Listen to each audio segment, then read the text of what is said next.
लइकन के भीख मांगे के सिखा दिलस।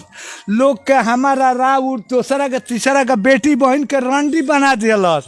एकरा ऐसा मुख्यमंत्री के जूता से मार के मुंह फोड़ दिला में दोस्त ने। अगर एगो विद्यालय में 5 गो शिक्षक बाड़ी तो एगो कुर्सी पर ही बैठ जाती है, लतवा हैंग कर देती, नीचे का दरवाजा नीचे ऊपर के ऊपर। नमस्कार, आप देख रहे हैं सच समाचार। हमारे साथ एक अनुभवी व्यक्ति हैं और कुछ युवा भी हैं, इनसे बात करेंगे कि बिहार में शराबबंदी पर बात करेंगे। बिहार में दारू बंद बा? कौन को होता कि बंद बा? होम डिलीवरी होता उत्तर प्रदेश से बिहार में आवता, 50 रुपया में मिलत रहा, अब 120 रुपया देवे के बा। जौना लइकवा के हाथ 200-250 रुपया मजदूरी बा, उ तो लेके आई तो 100-120 रुपया दे दी तो ओकर बाल बच्चा कहाँ खाई? खैले बिना मर जाई। तो नीतीश कुमार तो कहते रहे कि दारू पियल जरूरी नहीं है, ना, ना तो गांजा पियल जरूरी बा। कह दी गांजा पियस, चरस पियस, अफीम पियस। गांजा पियल है? गांजा ना पियल तो क्या करले? लाड़ धरले। अच्छा, एक बात बताई तो दारूबंदी पूरा बिहार में दारू बंद बा, तो वो दारू आ कहाँ से जाता? उत्तर प्रदेश लगही बा, 5 किलोमीटर बाइल से। अच्छा, हाँ, हेलो हेलो कोई रह गल कि तन 10 रुपया अधिका देवे के पड़ल, लिया के पहुँचा दिल सन। रौरो पीले दारू के? रौरा हमारा बाबू 1982 से दारू पीले, 1987 के BSc के स्टूडेंट है। रौरा तो पकड़ के चल जाए। तो हम सुनी ना, हम गोइल बनी, लाइसेंस बा हमार, हम दारू पीले सब रही, एगो ना पीते ना पिए ना हो। अब बिहार में तो दारू बंद बा। अब बिहार में बंद बा तो उनका गाड़िया में से आवता नीतीश के कुली जना स्टार चिन्हतर है। हाँ, यानी पुलिसों के पता बा कि दारू बेचाता। दारू बेचाता। पुलिस रोज पैसा लेके माल धो लेता, बगली में माल हेलवा देता, पुलिस नहीं खे जानो कि दारू बेचाता। आ सगरी पैसा नीतीश के बगली में चल जाता, होम डिलीवरी। तो रौरा हिसाब से क्या होके चाहिए? दारू चालू होके हमारा हिसाब से बिहार में खाए पर कोनो प्रतिरोध ना लगे के चाहिए, केहू के प्रति खाए पिए वाला चीज पर आरोप ना लगे के चाही। जैसे हमार नीतीश बाबू मुख्यमंत्री गांजा पियत रहे, वही मन करेला हमरो दारू पिए के। तो दारू चालू होके के चाहिए, चालू होके के चाहिए। नीतीशवा के मुख्यमंत्री तो मुख्यमंत्री या प्रधानो मंत्री बनाओ लोग के बेहुदई वाला काम बा। हाँ, ये बात जान लिया दे ना तो भारत के बेच के वो जियान कर दी। नीतीश ले आखिर बेहतर बा के बिहार में तो क्यों नेता नहीं के लोग? उनकरा से तो निमन तेजस्वी बढ़े, यानी तेजस्वी के मुख्यमंत्री हो गए। हाँ, उनका मुख्यमंत्री होके के चाहिए। वो मुख्यमंत्री हो तो कुछ काम करी। हमरा तो ये लगता है कि में आशा में कहते नहीं कि तेजस्वी अगर हो तो दारू चालू कर दी। सुनी ना, वो दारू चालू करो चाहे मत करो, वो दारू के बात छोड़ी, वो मुख्यमंत्री खुद हो जाए तो उनका बुझा जाये तो पूरा बिहार भर के दारू चालू हो जाये। वही जो झारखंड में काहे बंद नहीं क्या भाई? झारखंड में चलत नहीं क्या, नेपाल में नहीं क्या चलत, उत्तर प्रदेश में नहीं क्या चलत। भाजपा बिहार में दारूबंदी पर नीतीश के मान ली घेरत या चाहे और वो पार्टी आ खुद जब भाजपा के सरकार बा यूपी में तो वही दारू बंद नहीं क्या कहे? तो जोगी जी के हाथ बाबूजी के बपौती नहीं क्या नु, जोगी जी चालू कैले बड़े। आ इनका बाबूजी के बपौती बा तो बंद कैले बड़े। इ तो चोट्टा बा। अच्छा, एकरा ऐसा काम ना करे के चाहे। जोगी जी से अधिका विद्वान बड़े का? जोगी जी से विद्वान बड़े आ मोदी जी से विद्वान बड़े, सबसे सब चोट्टा बा नीतीश भाई, 1 नंबर चोट्टा बा।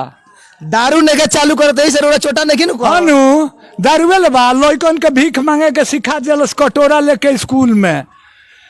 आ घर में रहे वाला औरत के हाथ भगठा भगठी बना दिलस, बाजारे बाजारे घुमावल। लेकिन दारू पियल ना माने, लेकिन नीतीश के दोस्त काहे मानी? हमरा इच्छा करता दाल भात सब्जी खाए के, तो काहे हम चटनी खाए?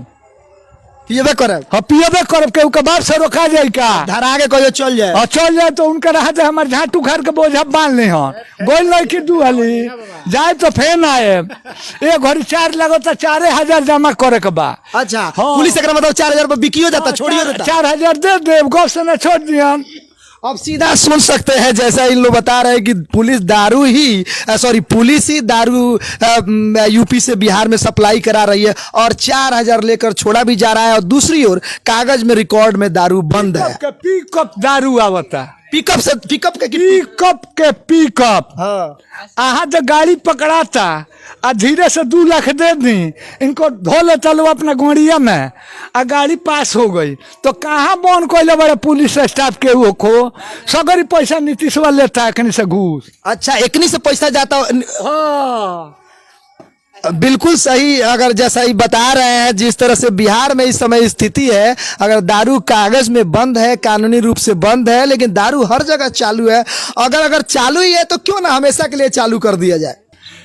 एकरा ऐसा बेहुदा के हुआ हेंगा सीधा बोली ना भोजपुरी में। हाँ तो बोली भोजपुरी। लइकन के भीख मांगे के सिखा दिलस, लोग के हमारा राउर दूसरा के तीसरा का बेटी बहन के रंडी बना दिलस। एकरा ऐसा मुख्यमंत्री के जूता से मार के मुंह फोड़ दिला में दोस्त नहीं के।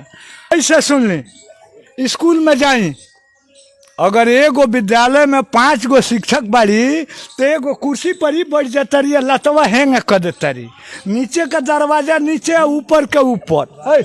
सेटअप मत बोला, डर लगल बा का? ना बिल्कुल बिल्कुल सही कह रहा है। मुख्यमंत्री हो तो क्या करी? हाँ ना कुछ ना देशों का बेच के अरे जनता से बढ़ के अपन बात कही। तो कुल मिला जुला के एक गो बात बाबू जानली रौरा मीडिया है आइल बानी, हम एगो अमीन है आ दुबे जी जवार भर के लोग जानता, दुबे जी अमीन साहब नातिए क के आवत। मान ली कि हमारा बिहार में दारू बेचात रहल, भट्ठी चलत रहल, तो 50 रुपया कोनो गरीब आदमी 100 रुपया कमा के 200 लेके आई तो 150 गो रुपया में ओकर अपन खर्चा हो जाए, ओकर बाल बच्चा बकिया में खा ली। अब तो जाए ना 120 रुपया 100 रुपया में एगो दरुइया का बोतलवा मिलता आ 1200 रुपया का फूल लगता, जौन की बाहर 500 के ओकर फूलवा के दामवा बा। तो ये बताई कि गरीब आदमी कहाँ से कमाई या कहाँ से खाई?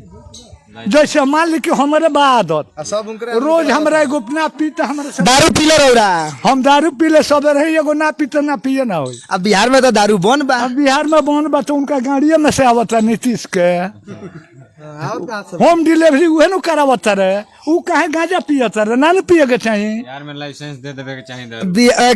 एक किसी गायक ने सही कहा है कि बिहार में दारू भूत की तरह है, जो दिखता कहीं नहीं है लेकिन समय पर उपस्थित जरूर हो जाता है।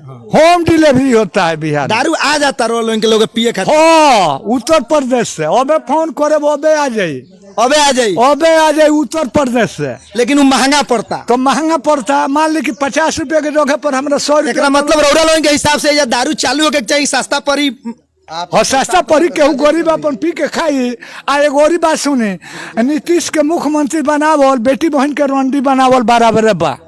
अगर मान ली कि दारू चालू हो जाता हाँ। तो एकरा मतलब दारू रोल पियल ना छोड़े। कौन चीज? उनका बाप का बपौती हो, गांजा पियल छोड़ ना दे, सफीन खाई छोड़ दे, गांजा पियल छोड़ दे। उनका बाप का बपौती हो, खान पिए पर रौरा रोक लगा दे। हमारा के हमको जो इच्छा करेगा वो हम भोजन करेंगे, जो इच्छा नहीं करेगा उसको नहीं खाएंगे। बात सही बात हमारे खान पीन में आप रोक लगाने वाला कौन है? मुख्यमंत्री बन गए हैं तो आपको बना दिया गया है तो आप मुख्यमंत्री बनते हैं। तुम्हारे जैसे मुख्यमंत्री को नोच करके बिक दिया जाए।